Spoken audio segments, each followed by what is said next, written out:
Voilà, bonjour à toutes et à tous. C'est un grand plaisir de vous avoir, si nombreuses et si nombreux, pour cet événement de la Fabrique de l'Agilité. Mon nom est Christophe Barmont.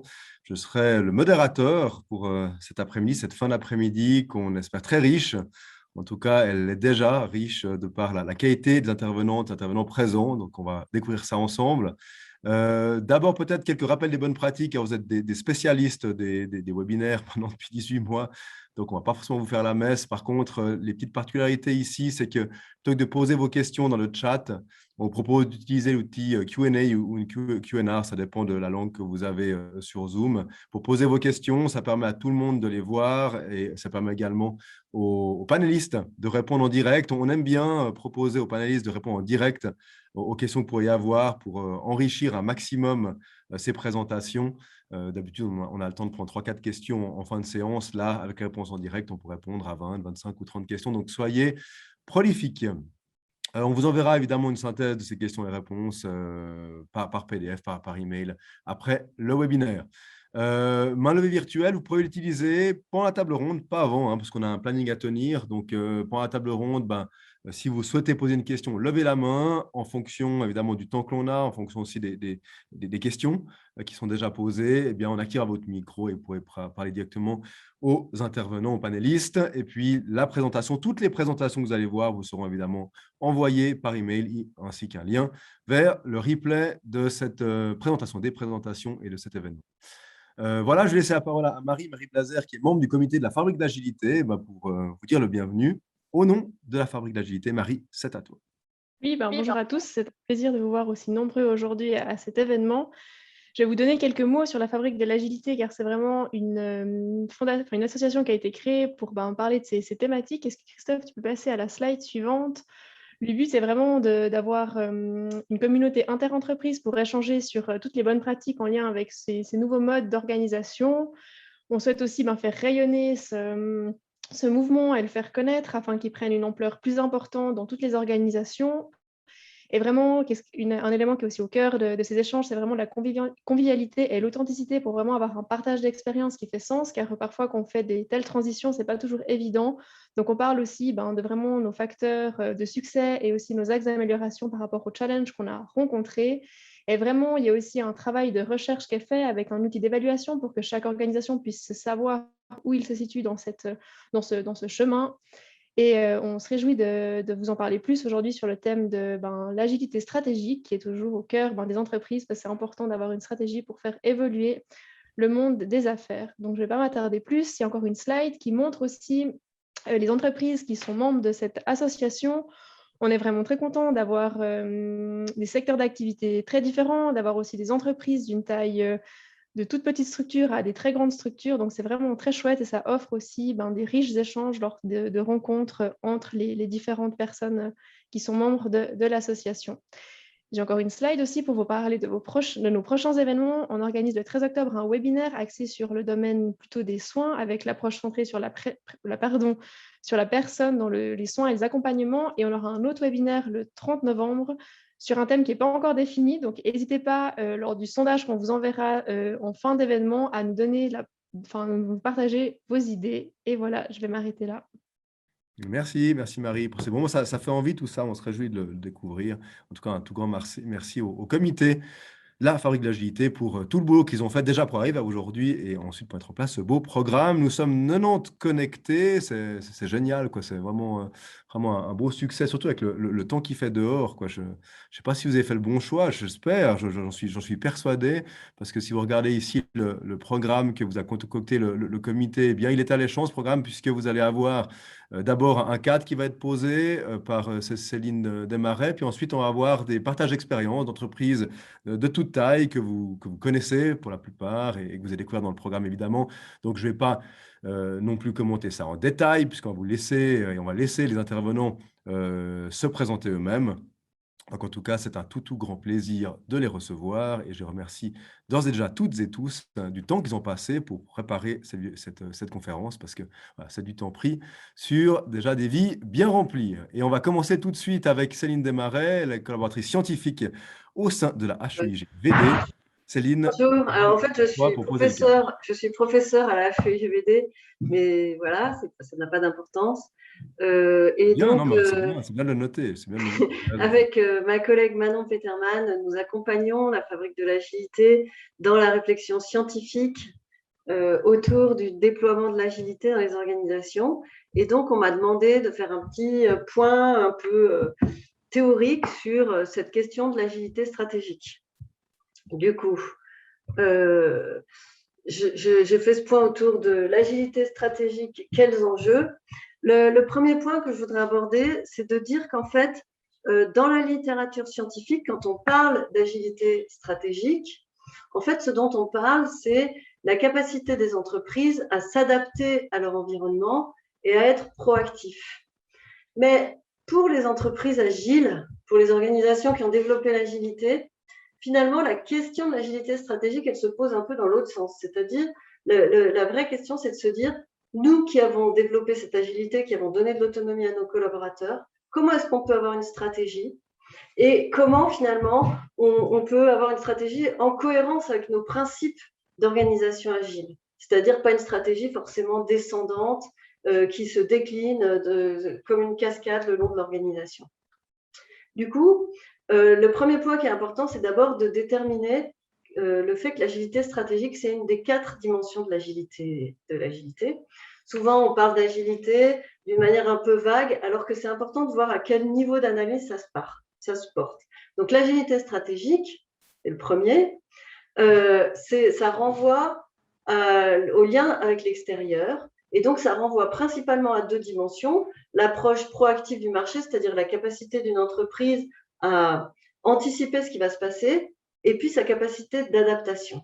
Et puis, un point qui est très important, c'est que finalement, les entreprises agiles, elles veulent être dans une relation avec leurs parties prenantes externes, qui sont leurs clients, mais qui peuvent être aussi des fournisseurs et d'autres parties prenantes, dans une relation de coopération et pas dans une relation ni de concurrence, ni des relations à très court terme.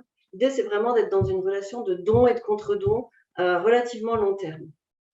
Le deuxième élément de cette agilité, c'est l'agilité culturelle. Alors là, c'est plutôt des éléments intangibles, c'est-à-dire ça porte sur les comportements. Au niveau individuel, c'est la capacité des individus à être innovants, à être autonomes, à être capables de collaboration. Donc, c'est pas parce qu'on est dans une entreprise qui se veut agile que les individus intériorisent ces modalités de comportement. Et puis, il y a aussi le comportement collectif et comment, finalement, collectivement, on arrive à se faire confiance, par exemple. Autre dimension de l'agilité, c'est le niveau organisationnel. Donc, c'est comment, au niveau de la gouvernance et des processus d'organisation, on fait en sorte que les gens puissent être autonomes, de favoriser la coopération, mais aussi de simplifier les processus pour que finalement l'autonomie ne soit pas entravée par des processus trop complexes. Et enfin, au niveau plus opérationnel, finalement, quand on parle d'agilité opérationnelle, ça renvoie beaucoup, par exemple, aux méthodes Scrum et aux méthodes de gestion de projet. Avec l'idée, ces principes, c'est au niveau de l'équipe et ça essaye d'organiser le travail en équipe, notamment à travers des itérations, notamment à travers la consultation très régulière du client, et puis en favorisant, là encore, l'autonomie des organisations où finalement, il n'y a pas forcément un chef de projet. Donc voilà pour les 4 dimensions de l'agilité. Donc on voit que quand on parle d'agilité stratégique, on parle plutôt de la relation avec l'extérieur. Et donc, parler d'agilité stratégique, ça nous oblige à faire un petit détour rapide sur qu'est-ce qu'on entend par stratégie. Et ce qu'on peut dire, c'est que finalement, il existe plusieurs définitions de la stratégie. La définition assez classique qu'on doit, par exemple, à Porter, elle voit la stratégie plutôt comme finalement c'est du management par objectif, quoi. On a des objectifs, on s'efforce de les atteindre, et puis on met en place des moyens pour les atteindre. Et donc, c'est une définition finalement qui est à la fois assez offensive, assez centrée sur la concurrence et assez mécaniste, basée sur cette conjonction d'objectifs et de moyens.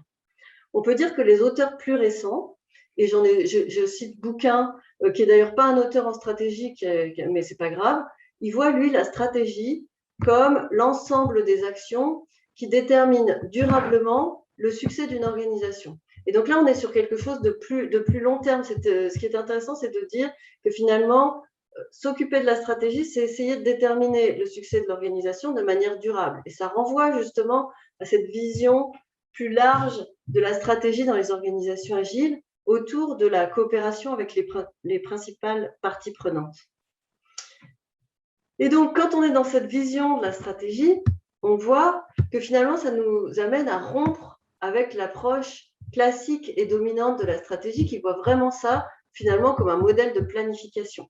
Donc, ce qu'on apprend souvent dans les hautes écoles et dans les universités autour de la stratégie, c'est que cette approche de la stratégie se fait en 4 étapes.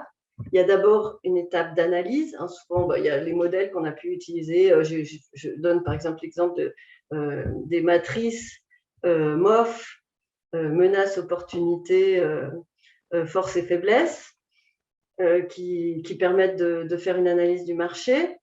À partir de ces analyses, ce n'est pas la seule, bien évidemment, l'idée, c'est de développer une vision, où est-ce qu'on veut aller. Et puis, après, cette vision, elle est déclinée de manière à plus ou moins long terme par des plans stratégiques qui sont eux-mêmes déclinés en plans opérationnels. Et ensuite, finalement, le contrôle stratégique, qui passe par le contrôle de gestion, permet de vérifier que ces plans stratégiques et opérationnels sont bel et bien mis en œuvre dans la réalité.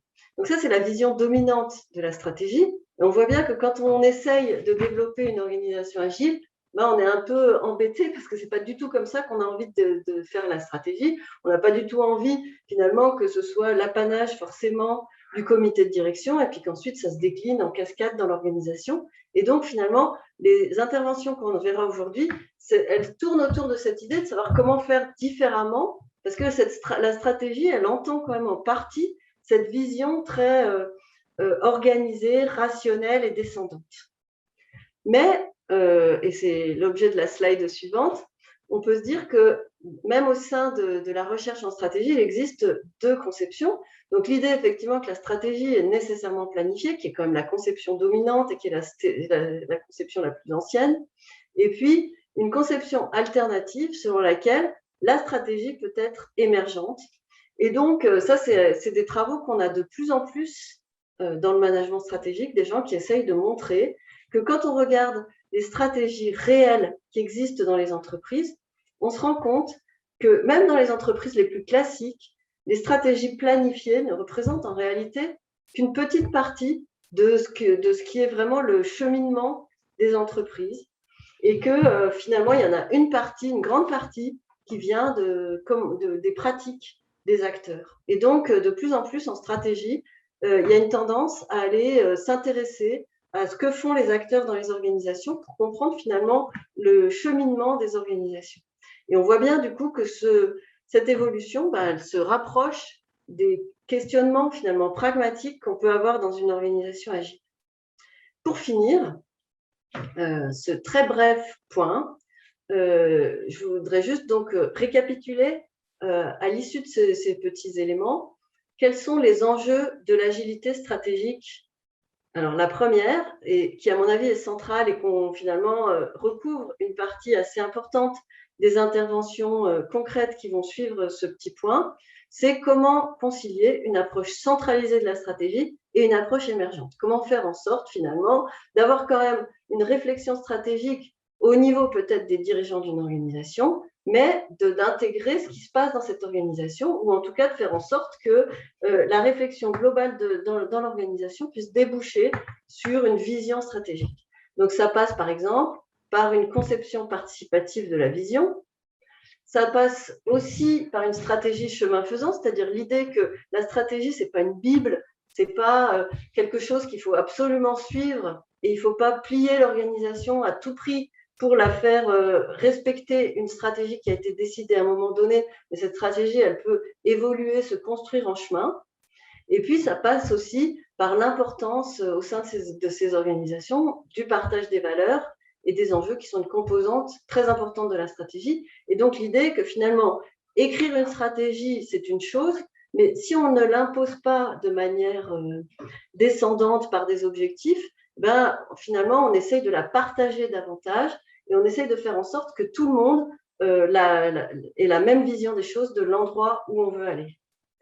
Autre enjeu important, c'est finalement comment maîtriser le fonctionnement sans développer un contrôle coercitif. C'est-à-dire qu'on l'a vu dans les approches classiques de la stratégie, l'idée c'est que on met en place des objectifs en cascade et ensuite on met en place un contrôle pour vérifier que ces objectifs sont atteints. Quand on est dans une organisation agile, on n'a pas forcément cette vision. Pour autant, on a quand même besoin de maîtriser ce qui se passe dans l'organisation et de s'assurer que le fonctionnement de l'organisation correspond à peu près à l'endroit où on a décidé collectivement d'aller. Et donc, ça, c'est un point central qui va aussi être abordé par un des intervenants. Et puis enfin, un autre point qui finalement a été révélé par la crise du Covid notamment, c'est comment on fait dans une organisation agile pour gérer les crises de manière démocratique. C'est une question qui est à la fois managériale et politique. Et par exemple, moi j'ai un ancien étudiant du master que je dirige qui justement vient d'écrire un papier pour dire oui, on est tous confrontés à cette crise qui fait que les gouvernements deviennent autoritaires. Est-ce qu'on ne peut pas imaginer des manières participatives de trouver des solutions en matière de crise comme cette pandémie qu'on voit? Et du coup, c'est vrai que les organisations agiles, à leur niveau, sont confrontées à la même question. Voilà, j'en ai fini et je laisse la parole à la personne suivante. Merci beaucoup. Merci, chère Céline. Passionnant. On se réjouit évidemment de voir les applications terrain de ces éléments que vous avez évoqués. En tous les cas, c'est vrai que c'est un domaine qui doit passionner tous nos auditeurs, puisque on pose souvent la question dans le cadre d'organisations agiles, mais finalement, qui définit dans quel sens on va, comment est-ce qu'on mesure l'atteinte de nos objectifs, est-ce qu'il y a des objectifs. Enfin bref, on se réjouit en tout cas de découvrir comment les praticiens d'organisations agiles les ont mis en place, ces questions, dans leurs organisations. Puis on va commencer par la rebond d'énergie. Je propose à Asia Garbinato de nous rejoindre. Chère Asia, voilà, on te voit, on voit très très bien. Alors, on t'a aperçu. Puis après, Pardon. Voilà, super. Voilà, Ce que je vais faire, c'est que vu que tu n'as pas ça, je vais arrêter le partage d'écran et puis je te laisse la parole. Super. Merci beaucoup. Moi, le but de mon intervention, qui doit durer 7 minutes, je regarde le temps, est de partager avec vous mon retour d'expérience. Donc, moi, j'ai eu pas mal d'expérience sur des équipes, on va dire, Scrum. Et quelque chose que j'ai toujours trouvé très challengeant, c'est quand vous avez une équipe qui fonctionne très bien en mode Scrum avec un PO, des itérations, etc. C'est très bien, c'est très efficace, mais il y a toujours le risque qu'on se détache de vraiment la stratégie de l'entreprise. Et donc, je me suis toujours un peu questionnée sur comment on connecte ces deux choses. Alors, effectivement, il y a tout l'aspect de me poser une stratégie de manière collaborative. Donc, ça, c'est effectivement, je rejoins tout à fait ce qui vient d'être dit, c'est beaucoup plus puissant que d'arriver top-down. Donc, ça, j'ai eu la chance à Rebond d'énergie de participer justement à l'élaboration d'une stratégie de manière collaborative. Donc, vraiment, la stratégie qui est posée avec un ensemble de personnes et puis qui est réduite petit à petit. Et ça donne quelque chose que tout le monde a le sentiment de construire. Mais une fois que ça s'est posé, reste quand même le défi de comment ça va s'articuler au jour le jour. Et ce qui m'a toujours questionné, c'est souvent on est drivé par des KPI, mais qui sont souvent des KPI très rigides, dans le sens que c'est des KPI, par exemple, d'augmentation du bénéfice ou augmenter notre pénétration du marché, etc. Mais c'est des KPI qui sont très difficiles à challenger, on va dire itération par itération. Et c'est là que toutes les approches autour de cette culture, on va dire grosso modo OKR, outcome, output, impact, audience, m'a amené un éclairage assez riche, dans le sens que finalement, par rapport à tout ce qu'on fait, il y a bien sûr l'impact final qui est par exemple augmenter son chiffre d'affaires de 5-10%, ça c'est bien, on va le garder, mais il y a quand même toute une vie qui va se faire jusqu'à arriver à cet objectif-là. Et là, c'est super important. Bien sûr, c'est bien de travailler de manière vertueuse, itération, etc. Mais de toujours mesurer par rapport à l'audience qu'on cible, qu'est-ce qu'on est en train de faire qui est en train de changer le comportement de l'audience pour aller vers l'objectif d'augmenter le chiffre d'affaires. Et ça, c'est vrai que c'est un autre mindset, c'est encore un stretch supplémentaire, un stretch mental supplémentaire qu'on doit faire. C'est malgré qu'on est dans une forme d'agilité opérationnelle, on garde toujours ce contact très fort avec l'extérieur en se posant toujours la question comment je suis en train d'impacter mon audience, quels sont les signaux que mon audience me donne qui me montrent que je suis en train d'aller dans le bon sens. Et un exemple que j'avais lu qui m'avait beaucoup marqué, c'est l'exemple d'une ville qui veut diminuer son impact CO2, ça c'est le KPI, mais maintenant, quelles sont les choses intermédiaires qu'on met tout le long du chemin pour aller vers ça. Et un exemple qu'ils avaient donné, c'est par exemple, je peux dire que je veux changer le comportement de mes citoyens en les incitant à prendre plus le vélo. Donc, augmenter le nombre de personnes. Ça pourrait être un objectif intermédiaire, augmenter le nombre de personnes qui prennent le vélo. Et à partir du moment qu'on réfléchit comme ça, même les actions qu'on fait sont impactées. Parce que si on veut augmenter le nombre de personnes qui prennent le vélo, ben forcément, ça veut dire qu'il faut augmenter le nombre de pistes cyclables. Alors, sur du court terme, ça n'est pas directement lié à notre objectif final, mais c'est un ensemble de mesures comme ça qu'on met qui vont être au service de l'impact final. Donc voilà où on en est. En tout cas, à Roman d'énergie, on essaye d'appliquer ça à nos initiatives stratégiques. On est au début, on est en pleine réflexion, on est en plein apprentissage, mais face à un comportement, enfin à une méthodologie Scrum, on l'augmente avec cette notion d'output, outcome et comment modifier le comportement de notre audience pour que tout ce qu'on fait reste au service de la stratégie. Voilà, merci beaucoup pour vos écoutes et puis je pense que je passe la parole à Chris. Merci, merci beaucoup. Je pense qu'on aura évidemment quelques questions sur la table ronde sur l'application pratique de ça. On se réjouit. Merci, cher Assia. Chris, la parole est à toi. Merci Christophe. Bonjour à tous. Donc, je m'appelle Chris Cornu, je travaille au sein de la société Roman d'énergie. J'occupe le poste de responsable de l'exploitation de la place de mesure. Je vais maintenant vous partager mon expérience de la gouvernance partagée. On a lancé un pilote il y a un petit peu plus d'une année dans une équipe qui est orientée technique terrain avec le 80% des collaborateurs qui sont, comme le titre le disait, sur le terrain en contact permanent avec les clients. Donc, les inputs, donc ce chemin vers la gouvernance partagée, elle est partie d'une part d'une initiative personnelle et un souhait de vouloir déployer davantage d'agilité dans l'équipe. On a également eu un input, c'était une réorganisation structurelle au sein de l'unité l'année passée. Avec cette réorganisation, je me suis retrouvé avec l'attribution d'un groupe d'une grande taille, avec plus de 30 collaborateurs en ligne directe qui sont toujours répartis sur 4 sites. On a eu également l'arrivée d'un nouveau CEO qui est Christian Petit, avec des nouvelles notions telles que la pyramide inversée, par exemple. Il y a également eu une prise de conscience personnelle. J'ai la chance de pouvoir encadrer des équipes depuis bientôt 10 ans et je me suis rendu compte des limites du management pyramidal top-down comme on le connaît. Et on a eu également un gros projet qui a démarré début de cette année, qui va se dérouler sur 7 ans, avec de très forts impacts au niveau des ressources, avec l'engagement de plus 15 équivalents plein temps, de gros impacts également sur les processus, notre approche client et la technologie.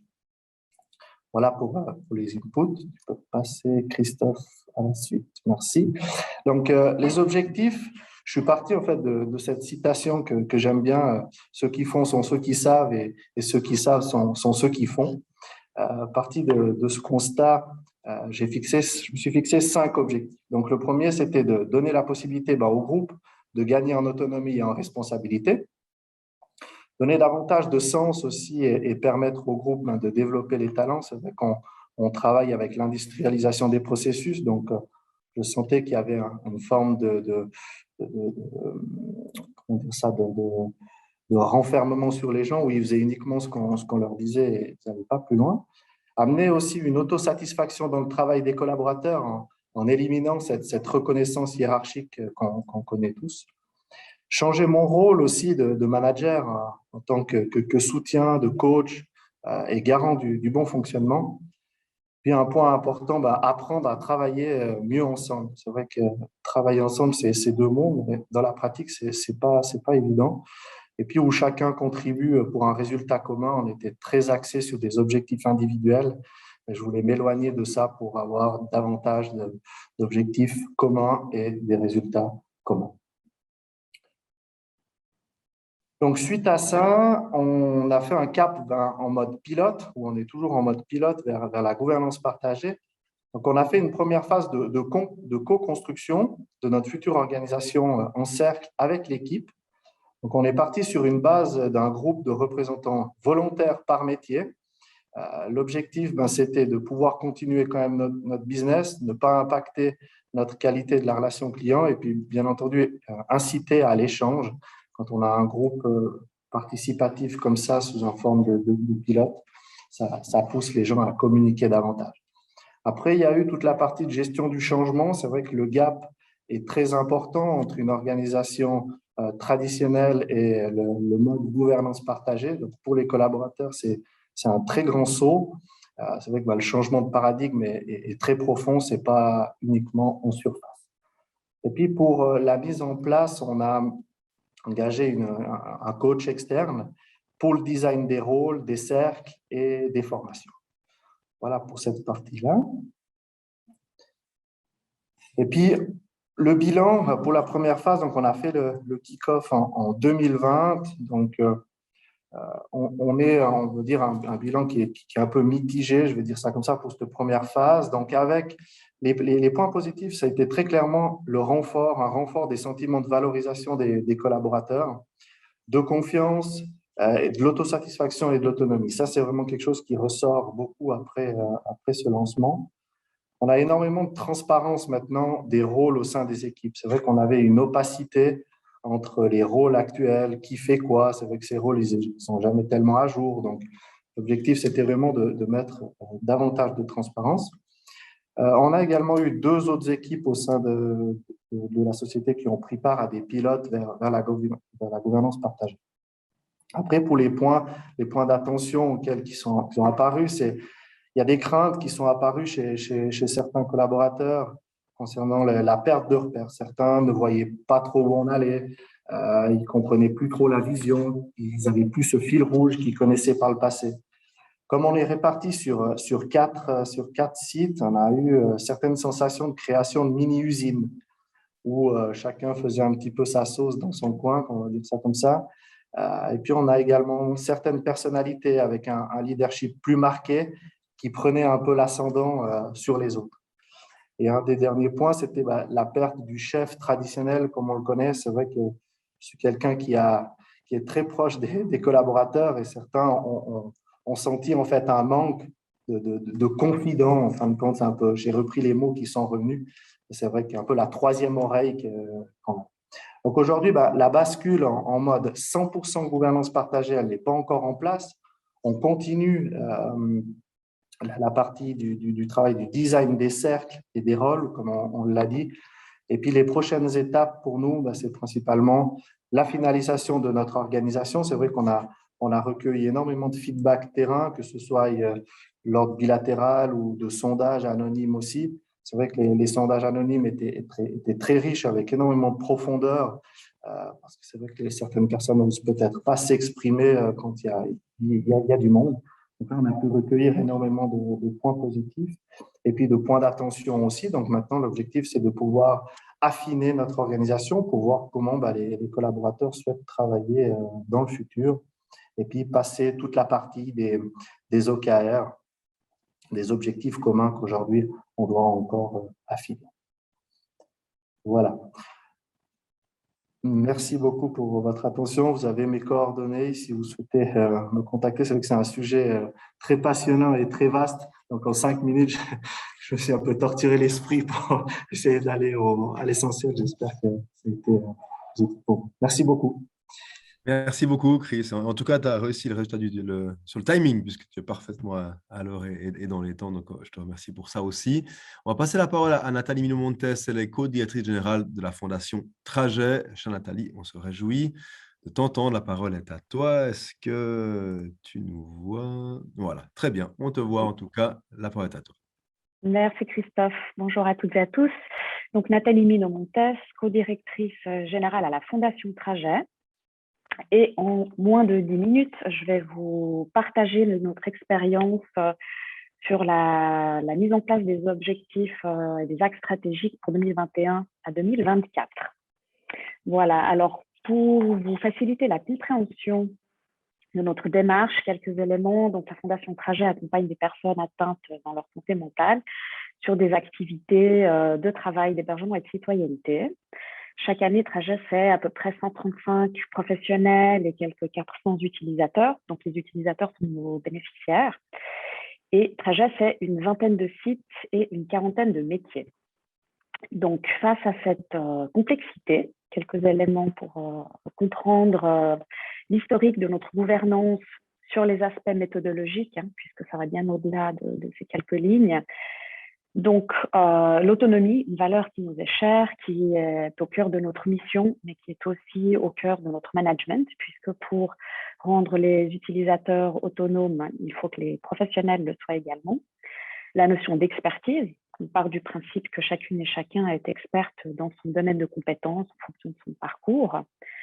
Donc, au vu de ces deux éléments, il est donc important qu'on puisse raisonner et fonctionner avec des logiques de rôle et de périmètre, où chacun est expert dans son rôle à l'intérieur d'un périmètre donné pour justement pouvoir fonctionner en autonomie. Ensuite, vous l'avez vu, nous sommes multisites et donc pluridisciplinaires. Donc, on a historiquement un enjeu de cohérence institutionnelle, c'est-à-dire de garder une ligne directrice en termes d'outils, de pratiques, de processus, mais tout en respectant les spécificités des sites, des métiers et des sous-cultures. Et enfin, un troisième niveau, donc un tournant en 2017 avec le visionnage du film Demain, que vous connaissez certainement. Donc, l'ensemble des professionnels et du conseil de fondation ont été invités à visionner le film. À la suite de cela, nous avons mis en place des groupes de travail puisqu'on a voulu faire aussi le demain de Trajet. Et donc, de ces différents groupes de travail, un des éléments de sortie d'un de ces groupes de travail, c'est le MOGO, donc notre modèle de gouvernance qui s'est progressivement mis en place. Voilà. Merci. Et derniers éléments, cette fois-ci un peu de design, donc les entités de Trajet. Alors bien évidemment, en tant que fondation, on a un conseil de fondation, donc qui est l'instance suprême et stratégique. Nous avons le CODIR, qui est le collège de direction. Donc depuis 2020, les directrices et directeurs sont des co-directrices et co-directeurs généraux. Et nous avons également une coordinatrice du collège de direction. Et donc, ce CODIR a le rôle de direction générale au même titre qu'un DG. Et nous avons mis en place également le COCAI, le collège des cadres intermédiaires, donc composé d'une vingtaine de cadres qui représentent les responsables de sites ou de processus, qui jouent un rôle de cohérence et de transversalité. Et lorsque le COCAI et le CODIR se rencontrent selon un agenda prédéfini à l'année, eh bien, on s'appelle le COCAIDIR. Et puis, c'est à ce moment-là qu'on traite différentes thématiques de manière participative, consultative ou construite selon les cas de figure. Et enfin, nous avons une délégation des professionnels et une délégation des utilisateurs pour représenter l'intérêt de ces deux groupes de collègues. Voilà, merci. Alors, concernant la méthodologie utilisée pour poser les axes stratégiques 21-24, là, je vous mets simplement la chronologie très globale, je vais venir dans le détail ensuite. Comme vous le constaterez, le format, je pense que tu peux revenir, merci, ça a été adapté au format Covid, puisqu'il y a un certain nombre de rencontres et de séances qu'on a dû adapter, qui ont impacté le fond, enfin en tout cas la forme de l'agenda. Simplement vous dire qu'on a démarré par des SWOT sur les sites. Ensuite, on a eu un forum trajet transversal avec l'ensemble de la fondation. Ensuite, il y a une étape avec le CODIR, le collège de direction, puis une étape avec le conseil de fondation, ensuite une mise en commun entre le COFO et le CODIR, et puis c'est l'étape à laquelle nous nous trouvons actuellement, qui est de décliner ces axes en objectifs et de poser les outils de suivi. Et enfin, il y aura évidemment une étape de communication à l'interne. Donc, on est vraiment parti du bas du terrain, faire le tour au niveau de la direction et du COFO pour redescendre au niveau du terrain.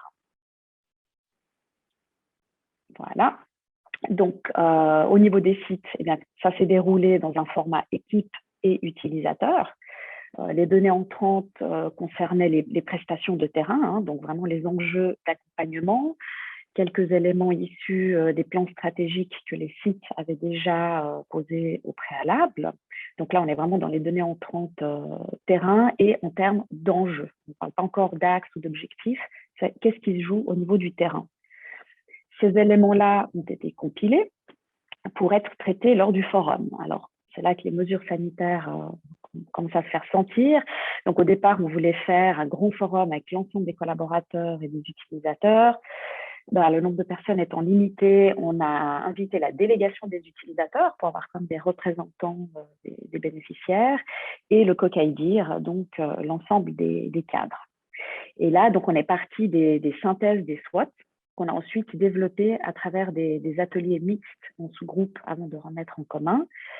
Et par atelier mixte, je précise bien que l'idée était de mélanger les équipes intersites, intersecteurs, interrôles, interfonctions, pour avoir le plus de recul possible et le plus de transversalité. Ensuite, ces éléments-là ont, eux, été repris par le CODIR, donc en séance de direction. Les données entrantes, c'était ces éléments-là, les éléments de la revue de direction, des éléments du séminaire de direction et ainsi que ceux des plans stratégiques qui avaient été posés au préalable pour les secteurs. Ensuite, le conseil de fondation a eu son étape également en séance. Alors lui, par contre, est parti d'une page blanche. Ça a été convenu comme ça. L'idée étant que le COFO puisse garder un regard externe, une espèce de rôle d'outsider. Je pense que la slide a glissé un peu trop vite. Donc l'idée étant que le COFO garde ce rôle de regard externe, qui puisse se baser vraiment sur les observations méta-stratégiques en lien aussi avec leurs compétences respectives. Et ensuite, nous avons eu une séance avec le conseil de fondation et la direction, lors de laquelle on a synthétisé ces enjeux en axes, cette fois-ci. Et là, c'est bien le conseil de fondation qui a validé les axes stratégiques. Et donc, nous voici maintenant à l'étape de la déclinaison en objectifs. Alors là, on avait prévu également d'organiser un forum en plénière avec les utilisateurs et les professionnels. On est en train de voir pour adapter ça, peut-être faire plusieurs forums en parallèle qu'on mettrait en commun par la suite. Et là, l'idée, c'est à partir des axes qui ont été validés, des objectifs qui ont été posés au préalable à travers les différents outils et processus, eh bien de les décliner en objectifs spécifiques par secteur, par site, pour qu'ils puissent être justement mis en œuvre, pilotés et suivis. Et l'étape, enfin, d'ici avant la fin de l'année, ce sera de communiquer tout cela, tous ces objectifs à l'interne, avec les axes stratégiques évidemment, à l'ensemble des utilisateurs, des professionnels, du conseil de fondation, et ça se fera très certainement via notre journal interne. Voilà. Donc, très brièvement, les succès et les marges d'amélioration. Donc, pour ce processus qui était une première, hein, puisqu'on fonctionne en gouvernance partagée depuis 2020, et que, évidemment, il y avait déjà des outils préexistants, des processus préexistants. Donc, on est un peu dans, on va dire, une année de transition. Alors, les succès, c'est qu'on a réussi à concilier du participatif et le respect des sphères, des prérogatives. On a aussi pu travailler en intelligence collective, justement avec cette notion de transversalité, de co-construction. Forcément, on a l'adhésion de la large majorité des parties prenantes internes, puisque chacun, à son niveau, dans sa sphère de compétences, a contribué à alimenter ces axes. Et puis, on arrive aussi à avoir une cohérence entre les enjeux du terrain, les enjeux des sphères stratégiques. Maintenant, concernant les marges d'amélioration, eh bien, étant dans une période de transition, il y a effectivement de la fluidité, je pense, à apporter en termes d'étapes, donc du design, de la succession des étapes, au niveau des outils également à concilier, à compiler, à simplifier. On s'aperçoit également que d'intégrer les utilisateurs nécessite un peu de formation et de vulgarisation, puisqu'il y a quand même certains aspects thématiques, jargon et enjeux qui ne leur sont pas familiers. Donc là, il y aura aussi quelque chose à prévoir par rapport à ça. Et enfin, on s'aperçoit que le participatif avec les mesures sanitaires, c'est pas toujours évident.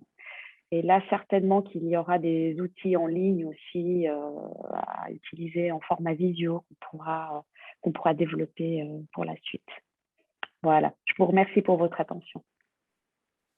Merci beaucoup, chère Nathalie. Passionnant. C'est passionnant de voir concrètement comment ça peut se passer. Merci d'avoir partagé ce plan détaillé avec nous.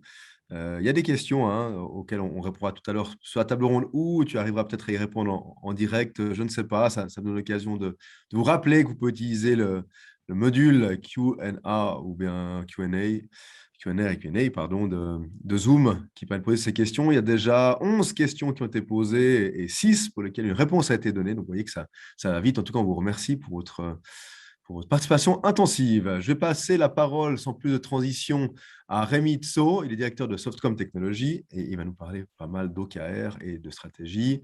Cher Rémi, la parole est à toi. Merci beaucoup, Christophe. Bonsoir à toutes et tous. Je suis ravi de vous rencontrer ce soir. Si tu peux peut-être passer au slide suivant. Merci beaucoup. Donc voilà, Softcom Technologies, c'est une société informatique. Donc nous, on développe des logiciels au cœur des projets de digitalisation de nos clients, qui sont plutôt des grosses organisations.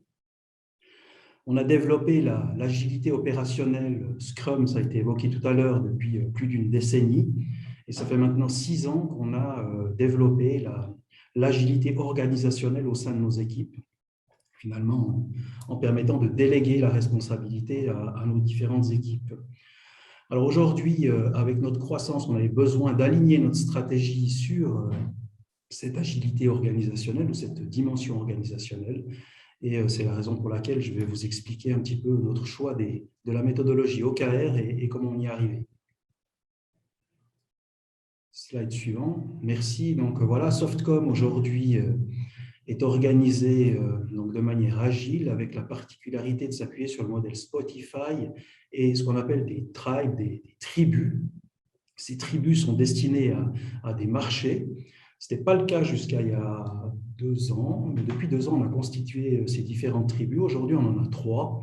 Et on a d'un côté, finalement, une direction qui s'occupe du business et des opérations, et de l'autre, ces tribus qui sont un petit peu comme des petites entreprises ou des grosses business units qui agissent de manière quasi autonome.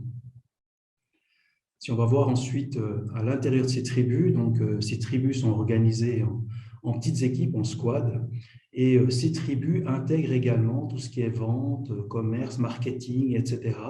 Donc c'est vraiment une petite entreprise dans l'entreprise. Slide suivant. Et finalement, la création de ces tribus, ça nous a amené une réflexion, c'est effectivement l'alignement de la stratégie. Parce que si on se permet effectivement de décentraliser, de donner en tout cas beaucoup d'autonomie à ces différentes tribus, ben, l'objectif pour nous, c'est qu'on reste quand même alignés tous sur une vision commune, sur une stratégie commune qui soit alignée avec la vision de notre conseil d'administration. Typiquement, aujourd'hui, chez Softcom, on ne développe pas de produits standards, on ne fait que du développement sur mesure d'applications web et d'applications mobiles. On peut imaginer que notre tribu eGov voit une opportunité de développer un logiciel standard pour la fiscalité, par exemple. Ça ne fait pas partie du tout de notre stratégie. Donc, on a vraiment besoin de faire en sorte que ces tribus aient beaucoup d'autonomie dans leur carré de sable, mais que la ligne, elle soit extrêmement précise. Donc, suite à cette réflexion, en fin d'année dernière, si tu peux changer de slide s'il te plaît, merci, on a regardé un petit peu ce qui existait sur le marché, puis on a décidé d'adopter cette méthodologie OKR Objective and Key Result. Je vous ai mis ici un référentiel d'ouvrage qui vous sera utile si vous voulez découvrir les joies de cette méthodologie qui a été développée dans les années 70. Hein, c'est quand même assez vieux, c'était développé chez Intel et depuis déployé dans de nombreuses entreprises et encore active aujourd'hui dans de très grandes comme Google.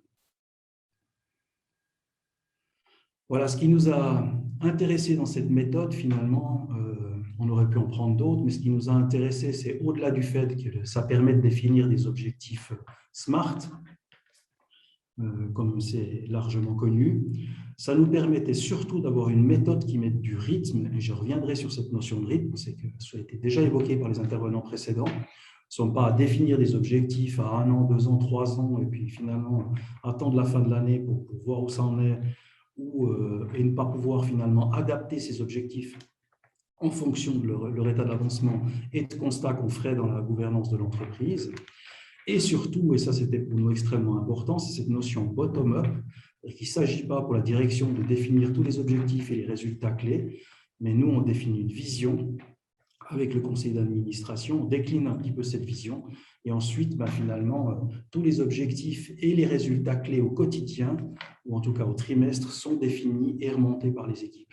Et ça nous paraissait extrêmement important de pouvoir garder cette approche où c'est l'intelligence collective finalement qui remonte et pas un système directif de la direction, puisque c'est de toute façon de cette manière-là qu'est organisée l'entreprise. Suivant. Voilà, alors comment ça marche ces OKR? Je vous ai mis un tout petit exemple là avec un directeur général d'une société de vente de voitures électriques qui décide de devenir le leader dans sa région. Donc ça, c'est son objectif. Et pour atteindre cet objectif, il définit 3 key results. Le premier, c'est de vendre 60%, d'avoir 60% du marché dans sa région. Et ensuite, ce que font les équipes, finalement, ils reprennent ce key result comme étant un objectif et chacun définit ensuite ses key results à lui en fonction, dans l'esprit de cet objectif qui a été défini. Et finalement, ça aligne toute l'organisation sur des objectifs communs. Il faut faire attention à ce que ça ne devienne pas l'outil de gestion de projet interne, de maîtrise des projets de l'entreprise. Ce n'est pas du tout ça. Hein. J'entends le quotidien reste le quotidien, l'activité quotidienne reste l'activité quotidienne. C'est vraiment d'orienter ses actions sur un axe stratégique et c'est comme ça qu'il faut le voir. Slide suivant. Voilà. Et donc, chez Softcom, voilà comment ça se passe. Donc, nous avons défini une vision à 3 ans avec des objectifs qui ont été définis par la direction et bien évidemment validés par notre conseil d'administration. Ensuite, nous avons décliné ces objectifs sur la vision à 1 année. Et puis ensuite, ce sont les équipes qui produisent les key results pour atteindre ces objectifs qu'on va bien évidemment valider, pour s'assurer qu'on se soit bien compris. Et c'est ces mêmes équipes, finalement, dans nos tribus, qui, pour le trimestre, déclinent les objectifs et les key results. Et ensuite, à chaque trimestre, effectivement, vont être évalués et potentiellement adaptés si ça sont avérés finalement trop ambitieux ou pas assez. Ça nous permettra de corriger finalement sur le trimestre suivant. Et pour nous assurer de la bonne gouvernance et du bon suivi de ces indicateurs, chez Softcom, il y a plus de séances de direction. On a une séance tous les 15 jours où on fait l'état des lieux de nos KPI financiers, productifs, etc. Et dans lesquels, finalement, l'avancement de ces OKR sont également identifiés et mesurés comme nos autres KPI, simplement pour vérifier que ça avance. Et toute notre gestion de ces OKR se trouve dans notre outil Jira. C'est un outil de gestion qu'on utilise de manière large dans le développement logiciel. Et c'est accessible et transparent à tout le monde. Et ça nous permet finalement de suivre l'avancement de manière concrète. Voilà ce que je voulais vous dire sur les OKR chez Softcom. Et j'aurai plaisir à répondre à vos questions dans la table ronde, parce que je crois que je n'aurai malheureusement pas l'opportunité de le faire, puisqu'on passe à la table ronde. C'est juste, cher ami, c'est juste. Tu étais sans filet. Voilà. En tout cas, on te remercie pour ta présentation, super intéressant de voir aussi concrètement comment on peut suivre tout ça. Donc, je vous propose d'arrêter le partage de mon écran. Je propose à nos amis panélistes et conférenciers de nous rejoindre pour la table ronde. Voilà, je vous remercie beaucoup. Je vous rappelle, vous pouvez continuer à poser vos questions pendant la table ronde qui va durer quelques minutes. Hein. Ouais, c'est normalement un quart d'heure là, selon la timeline que l'on a. Et puis, donc, vous pouvez poser vos questions dans le Q&A. Donc, je vais essayer, on va suivre ça. Plus, évidemment, levez la main si vous le souhaitez pour qu'on puisse vous donner la parole. Voilà, cela étant dit, déjà, je vous remercie toutes et tous beaucoup pour vos interventions. C'était passionnant et super intéressant de voir comment vous le faites effectivement sur le terrain. Alors, évidemment, en tout bon leader que j'essaie d'être, je suis avant tout un feignant. Donc, moi, ce que je vais faire, c'est que je vais reprendre les quelques questions hyper intéressantes qui ont été posées par certains des participants. Évidemment, vous avez donné une réponse, mais c'est vrai que certaines, en tout cas, j'avais envie de les élargir. Et il y en a une qui me parle beaucoup. C'est une des premières qui a été posée par Sophie Wyss au début de la présentation, qui était posée à Céline pour sa présentation. Mais du coup, comment on fait pour donner une ligne en tant que fondateur sans paraître dirigiste? Alors, c'est vrai qu'on a parmi les intervenants des gens qui soit sont fondateurs de leur organisation, d'autres qui sont chefs d'équipe actuels ou des anciens chefs d'équipe qui sont devenus plutôt des coachs. On a une Nathalie qui est membre d'une nouvelle direction qui a été formée ou reformée suite au départ de l'ancien directeur général. Donc, on a évidemment pas mal de personnes différentes avec des backgrounds assez différents. Maintenant, lorsque on dit à une équipe, voilà, on a envie que la stratégie vienne de vous et puis on veut donner la possibilité aux personnes présentes de l'organisation de s'exprimer et puis de co-définir la stratégie, comment est-ce qu'on fait en tant que fondateur, en tant que dirigeant actuel ou ancien, parce que je crois que vous avez plus ou moins tous encore des directions, mais pour donner votre ligne sans paraître dirigiste, comment est-ce que vous l'avez fait, comment est-ce que vous le faites? Je ne sais pas si quelqu'un veut penser. Alors bon, peut-être Rémi, alors c'est un peu embêtant de désigner un volontaire, mais vu que toi, tu es fondateur de l'organisation, du moment où tu t'es dit, moi, j'ai une forte volonté de faire participer les gens à la stratégie de l'organisation, comment tu l'as fait sans finalement paraître trop dirigiste? Parce que voilà, tu l'as fondée finalement, cette organisation, donc tu décides dans quel sens elle va. Moi, je ne l'ai pas fondé, j'ai récupéré la direction il y a 3 ans, mais ce n'est Excuse-moi. pas grave. C'est pas grave. Ok. Écoute, je pense que d'abord, effectivement, on a une vision et cette vision, on l'a partagée, on n'a pas attendu finalement. Ça s'est fait naturellement puisqu'on échange. On est dans un climat différent dès lors qu'on a développé cette agilité. On est dans une logique de partage plus régulière. Et puis, donc, du coup, avant d'arrêter notre stratégie et notre vision à 3 ans, on l'a partagée avec les gens. Et on a mesuré les réactions avant de l'arrêter. Voilà. Après, en définissant ces OKR, quand je vous dis qu'on a défini des objectifs à 3 ans, on a défini un objectif à 3 ans, un seul, voilà, et pas 50. Et puis, parce que finalement, en mettant trop, finalement, les gens perdent, s'en rappellent plus, etc. Donc, au final, on n'en a défini qu'un seul. Et puis après, alors peut-être qu'il y a une particularité chez Softcom, c'est que nous, la quasi-totalité de l'équipe sont des ingénieurs, c'est des gens qui sont formés à résoudre des problèmes. Donc, quand on leur dit on aimerait atteindre finalement ces objectifs, trouver les solutions, on a plutôt dû les freiner parce qu'ils se sont jetés à corps perdu dans ces OKR en voulant trouver, eux, des solutions à tous les problèmes de tout le monde, quoi. Donc, on a plutôt été amené à devoir recadrer un petit peu, mettre des freins pour que les gens finalement se dispersent pas de leur quotidien, mais simplement orientent leurs actions dans le sens de cette stratégie. Super intéressant. Super intéressant. Est-ce qu'il y a d'autres intervenants qui veulent se positionner sur cette ligne fine entre inspiration et dirigisme? Ou est-ce que vous voulez que je passe à la question suivante? Asia. Oui, moi, je me prononce volontiers sur cette question. Je pense que souvent, il y a une confusion qui se fait entre, quelque part, l'autonomie et l'alignement. Pour moi, il faut faire attention. Il y a 2 axes sur lesquels une équipe, une entreprise doit évoluer. C'est toujours selon ces 2 axes, autonomie, alignement. Si vous donnez de l'autonomie et qu'il n'y a aucun alignement, vous donnez de l'autonomie à des gens, il n'y a pas d'alignement, chacun fait ce qu'il veut. Je ne pense pas que c'est l'objectif. Si vous ne donnez pas de l'autonomie, que vous donnez que de l'alignement, ça veut dire que vous êtes justement la personne qui décide de tout. Et je pense que le Graal, c'est de donner de la clarté sur l'alignement, de créer de l'alignement et d'avoir des équipes autonomes. Et je pense qu'il ne faut pas s'il n'y a pas d'alignement, il y a beaucoup d'autonomie, vous avez plein de gens qui ont des super idées qui vont dans tous les sens. Et je ne pense pas non plus que c'est ce qu'on cherche. Donc, c'est pour ça qu'il faut faire attention. Donner de l'autonomie sans créer de l'alignement, sans créer un cadre, ça peut être extrêmement dangereux.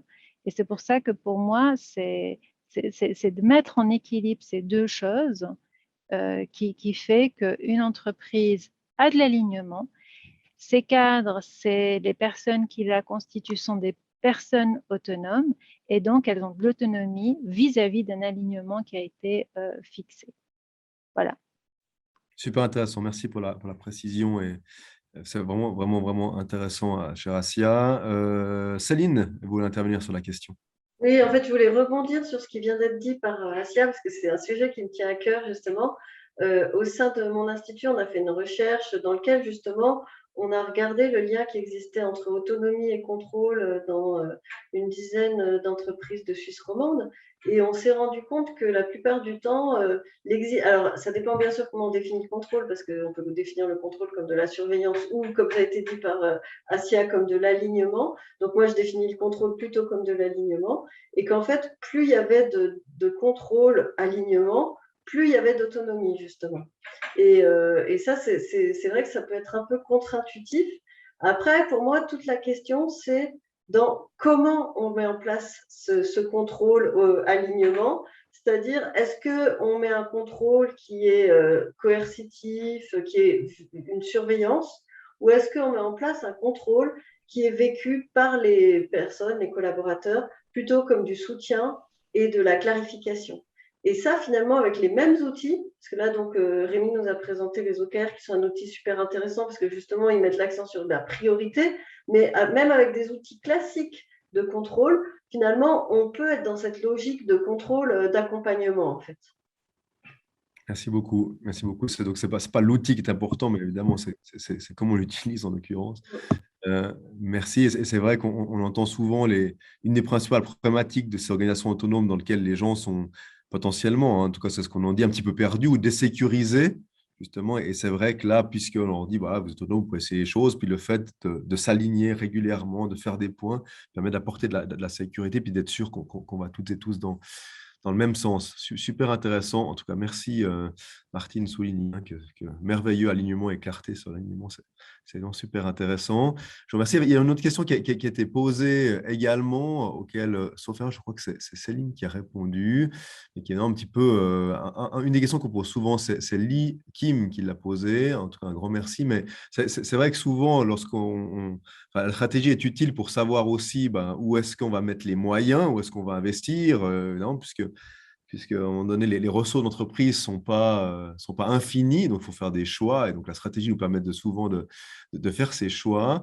Est-ce que l'un d'entre vous ou l'une d'entre vous a une expérience dans l'arbitrage participatif des moyens ou de l'attribution des moyens? C'est vrai que c'est pas évident. On dit souvent que voilà, le chef d'entreprise, Rémi, qui n'a pas fondé son entreprise, je suis désolé Rémi, je ne sais pas pourquoi j'ai eu besoin que tu portes ton entreprise, mais voilà, qui est un directeur général, souvent va devoir prendre sur lui le fait de décider de mettre 100 000 francs là ou 200 000 francs là. Évidemment, donc là, avoir finalement un grand poids sur le sens dans lequel va aller l'organisation. Comment est-ce qu'on peut le faire ça de manière un peu plus participative? Alors, je ne sais pas, est-ce que Nathalie, je te remercie de lever la main. Merci. Alors, on a eu une expérience de ce type l'année dernière, puisque nous avons aussi un processus budgétaire participatif. Alors, je ne peux pas détailler là parce que ça va être long, mais malgré le fait qu'on n'avait pas encore formalisé les axes stratégiques, on avait déjà, de par ces rencontres CODIR, COCAI, les tenants et les aboutissants. Et au moment du séminaire budget, donc un moment où on met tout en commun avec l'ensemble des cadres, voilà, il y avait besoin d'ETP, de ressources sur un site, sur une prestation pour une activité donnée. Et il était déjà connu de l'ensemble des cadres qu'il y avait des enjeux stratégiques en lien avec cette activité. Donc, quelque part, c'est ce que j'appelle un peu les périmètres et l'enclos. Et ça répond aussi un peu à la question de comment donner un cap sans être dirigiste. On définit des périmètres et des enclos à l'intérieur desquels chacun est responsable, un petit peu comme une vision organique aussi, et des cellules qui travaillent dans un tissu, qui sont dans un organe, qui sont dans un système. et quand ça s'est posé, que c'est clair et que ça a été posé évidemment ensemble et que c'est acquis par tout le monde, eh bien l'arbitrage, en fait, il n'y a pas eu d'arbitrage. C'est tombé comme une évidence. Alors évidemment, au grand bonheur de l'équipe concernée. Donc voilà, je ne sais pas si ça éclaire la question. Merci beaucoup, bien sûr. Est-ce qu'il y a d'autres interventions là-dessus? Céline, peut-être, oui. Moi, je veux juste partager l'expérience qui avait été faite par Poult en France, qui est une entreprise industrielle dans le domaine de l'agroalimentaire qui avait environ 2000 collaborateurs. Et eux, ce qu'ils avaient fait, c'est qu'ils avaient fait une commission de collaborateurs de diverses origines, de divers types d'emplois, etc. Et les personnes qui avaient un projet d'investissement devaient présenter ce projet face à cette commission qui arbitrait sur la base du budget ces projets d'investissement. Donc, ils avaient été assez loin par rapport à ça.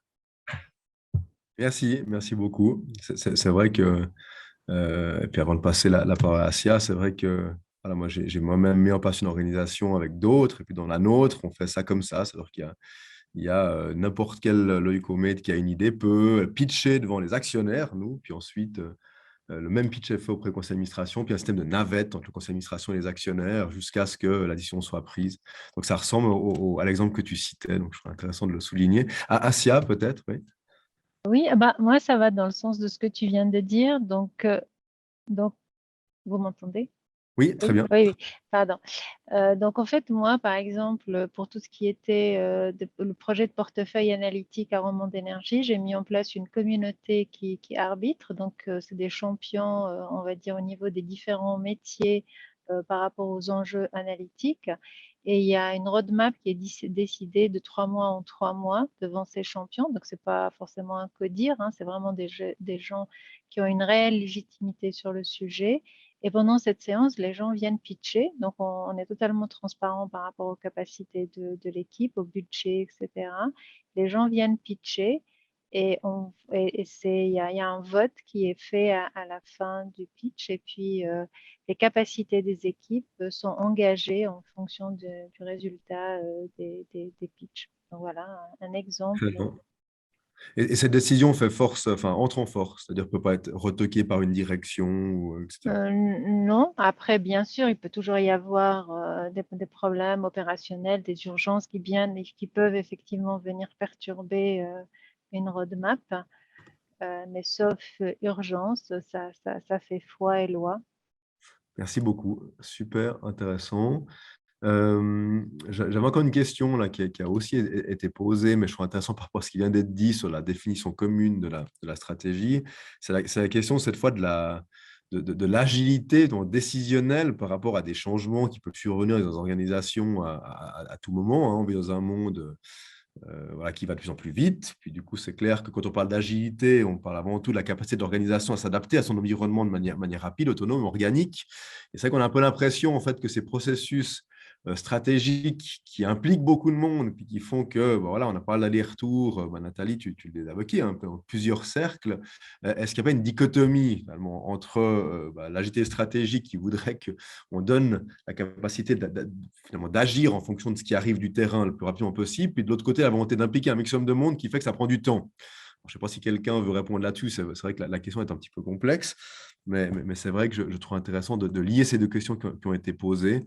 Donc si je synthétise, comment concilier le fait de devoir impliquer les collaboratrices, collaborateurs dans la définition de stratégie, et puis le fait d'être agile et de pouvoir décider rapidement ce que fait un directeur général, notamment d'une PME, et qui dit « Ok, les gars, le marché va là, on y va. » Céline, merci de me sauver. Pour moi, en fait, cette question, c'est une question en fait, qui se pose absolument. Vous m'entendez? Oui, très bien. Ouais, parce que j'avais le message comme quoi j'étais en sourdine. C'est une question qui se pose de manière un peu systématique dans les organisations agiles et qui renvoie finalement à comment on concilie la réactivité de ce qui se passe et puis finalement tous les débats et les discussions que suppose le fonctionnement de ces organisations. Puis aussi comment on conjugue aussi peut-être le fait de ne pas justement passer notre vie à discuter et l'action. Et par rapport à ça, c'est clair que l'idée, c'est vraiment que le cadre il porte sur des éléments fondamentaux et relativement peu larges par rapport à une organisation classique où finalement on se sent dans l'obligation de réglementer, d'anticiper, de prévoir de manière très fine et très détaillée. Pour moi, cette idée d'anticipation, de prévision, elle porte sur des éléments relativement limités. C'est aussi l'idée qu'il y a au sein, par exemple, des OKR. Et puis, justement, c'est ça qui permet la réactivité. Voilà. Ouais, super intéressant, merci beaucoup. C'est vrai pour avoir échangé avec quelques dirigeants ou ex-dirigeants qui ont, comme on dit souvent, libéré leur organisation. Assez souvent, c'est vrai que pour fixer peu de cadres, il faut un certain courage, souvent porté par leur dirigeant ou la personne source qui finalement dit, OK, bah, les gars, on peut faire, allez-y, il n'y a pas de problème. Et puis c'est vrai qu'assez souvent, ce qu'on voit, alors je ne sais pas si vous le constatez ou si vous voulez réagir là-dessus, mais en fait, on voit que le fait d'ouvrir à maximum de collaborateurs, l'établissement de la stratégie et son suivi, fait qu'on va avoir des fois une tendance à cadrer un peu plus que ça peut être le cas avant. En tout cas, c'est ce que moi, j'ai pu constater dans notre organisation et ce que j'ai pu constater en échangeant avec d'autres. Alors, je ne sais pas si c'est une remarque que je vous soumets comme ça, vous n'êtes pas forcément obligé de réagir, mais en tout cas, c'est un point d'attention. C'est que le fait d'ouvrir ces réflexions stratégiques peuvent désécuriser une partie des collaboratrices et collaborateurs qui des fois, ne se posaient pas forcément la question, notamment de la pérennité de l'organisation. Et puis, quand vous ouvrez, vous pouvez avoir des phénomènes de repli un peu sur soi, de peur, même si on fait ça, il va nous arriver ça, et peut-être pas le courage collectif suffisant d'aller dans la voie qui devrait être prise. En l'occurrence, Nathalie, je ne sais pas si tu voulais réagir là-dessus. Oui, merci. Effectivement, ça nous parle également. Alors, je crois que la question du cadre, elle est fondamentale. Il faut qu'il soit suffisamment large, mais suffisamment clair et immuable, effectivement, sur des éléments de fond et de long terme, pour qu'il ne soit pas remis en question par l'éveil.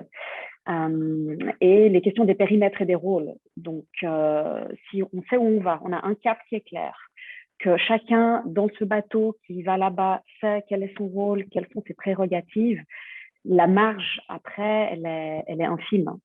Et effectivement, alors après, il peut y avoir la longueur de certains processus. Alors là, effectivement, celui que j'ai présenté aujourd'hui, il était particulièrement long. Il y a eu le Covid, c'était le premier round. Là, pour vous donner l'exemple du processus budgétaire, ça fait, je crois qu'on est sur notre 5e année. C'est extrêmement fluide. Et puis là, une fois que les marques, elles sont prises, les outils sont là, ça défile. Mais c'est vrai que c'est une question vraiment importante. Ouais. Merci beaucoup. Merci. Et puis, il y a une question qui était posée à l'instant par Laura, donc Laura Perret, que je remercie, et que je trouve relativement bien le lien avec ce qu'on vient de dire. En l'occurrence, c'est la place accordée à la sécurité psychologique dans ces innovations organisationnelles en termes de gouvernance. Et c'est vrai que les organisations que l'on prône ici, que prône la fabrique de l'agilité, eh bien, veulent mettre l'humain au centre, un maximum. Mais c'est vrai que ça implique pas mal, en tout cas pour ma part et pour la compréhension de problématiques d'ordre, de désécurisation, etc. Et donc, peut-être dans vos organisations, est-ce que vous avez quelque chose à dire par rapport à la place que vous accordez à la sécurité psychologique au sein de vos organisations? Je peux aussi donner la parole, parce que notamment, je ne sais pas, Chris, toi qui as vécu avec tes équipes le fait d'ouvrir, le fait d'autonomiser dans un laps de temps relativement court. En plus, au sein d'une organisation, et c'est une des questions qui a été posée à un moment donné, mais une organisation qui n'a pas choisi de passer en mode agile ou en mode libre partout. Hein, vous avez été un peu une espèce de groupe test. Comment toi, tu as perçu les questions de sécurité psychologique de tes collaboratrices et collaborateurs? C'est effectivement une très bonne question. C'est vrai que, comme je le présentais tout à l'heure, il y a eu ce sentiment d'insécurité à un moment donné. Alors, on avait mis effectivement toutes ces notions de sécurité au centre, mais on a, je pense, minimisé l'impact, effectivement, comme tu l'as dit tout à l'heure, des personnes qui ne se posaient pas de questions avant ont commencé à se sentir un peu dépassées, en fin de compte. Et c'est, je pense, un des points qu'on a sous-estimé dans cette transformation. En tout cas, pour la phase pilote. Merci beaucoup, Céline. Tu l'as réagi. Je voulais juste dire en fait que les outils qui mesurent la sécurité psychologique, en fait, ce qu'ils mesurent, c'est est-ce qu'on a le sentiment qu'on a le droit à l'erreur dans l'entreprise, et est-ce qu'il y a de l'entraide, est-ce qu'on se sent rejeté si on se comporte bizarrement, etc. Et donc, par rapport à ça, je ne suis pas sûre que la question voulait forcément aller dans ce sens-là, mais par rapport à ça, normalement, c'est des questions sur lesquelles travaillent toutes les entreprises qui développent leur agilité, me semble-t-il. Merci beaucoup. Ouais, merci d'avoir recadré. C'est aussi un problème de compréhension de ma part. Asia? Oui, alors moi je pense que la sécurité psychologique, elle est centrale et elle est fondamentale dans toute approche qui se dit justement aller vers plus d'autonomie, d'agilité. Parce que par définition, l'agilité, l'autonomie, c'est une prise de risque. Donc, si les gens ne sont pas sécurisés par rapport au fait qu'ils peuvent prendre des risques, qu'ils peuvent s'exposer, je pense que c'est voué à l'échec. Et de ce point de vue-là, je pense que c'est fondamental d'accompagner des équipes qui font ce mouvement-là. Et de ce point de vue-là, un framework de travail comme Scrum l'a déjà imaginé il y a déjà 20 ans. Donc, les équipes font des itérations. À chaque itération, ils ont ce qu'on appelle des rétrospectives. Et c'est ritualisé. Ce n'est pas quelque chose qu'on fait pas, qu'on fait si on veut, si on ne veut pas. Donc, à chaque fin d'itération, l'équipe s'arrête sur son fonctionnement. Et moi, mon expérience, c'est que ces rituels en particulier doivent être coachés, accompagnés. Et ce n'est pas le manager qui s'improvise coach ou le plus technique qui s'improvise coach. C'est un métier et il faut avoir l'humilité de savoir dire qu'on sait ou on ne sait pas, on est doué ou on n'est pas doué pour le faire. Merci beaucoup. Si vous allez jusqu'au coaching individuel, je sais que j'ai en tête 2 organisations en tous les cas qui ont proposé à tous leurs collaborateurs et collaborateurs d'avoir un coach en fait, externe pour les guider dans leur vie personnelle, mais dans leur vie dans l'entreprise. Est-ce qu'on doit aller jusque-là? Est-ce que vous avez est-ce que vous avez un partage d'expérience à faire cette question, des questions que vous soyez posées à ce niveau-là? Je peux aussi laisser ça dans l'air pour réflexion future, si ce n'est pas le cas, évidemment. Voilà. Céline, non, Céline, tu ne voulais pas intervenir, tu as juste ton micro qui est actif. Je regarde un petit peu et le temps et les questions qui sont encore posées. Je crois qu'on a fait le tour. En tout cas, on a 13 questions qui ont trouvé réponse. Avec ou alors 3 questions qui n'en sont pas en l'occurrence. Donc, je crois qu'on a été assez complet dans les réponses qu'on a pu donner aux questions des participants. En tous les cas, un tout grand merci à toutes et à tous. Franchement, vous avez été brillants. Vous nous avez donné beaucoup de ce que vous mettez dans vos organisations au quotidien. Vous nous l'avez simplement offert. Je crois que c'est vraiment des fondamentaux de la fabrique de l'agilité, des échanges qu'on veut avoir entre nous. Donc, un tout grand merci pour votre temps. Et puis, ce que je vous propose de faire, vu qu'il est 17h58, c'est de se laisser ces 2 minutes pour réfléchir avant de passer à l'apéro sur tout ce qui a été dit et puis essayer de trouver des belles choses à faire dans nos organisations. Mesdames et messieurs, je vous souhaite une très bonne soirée et à tout bientôt pour d'autres événements. Un grand merci à toutes nos intervenantes et intervenants. C'était un très bon moment passé avec vous. Au revoir, à bientôt.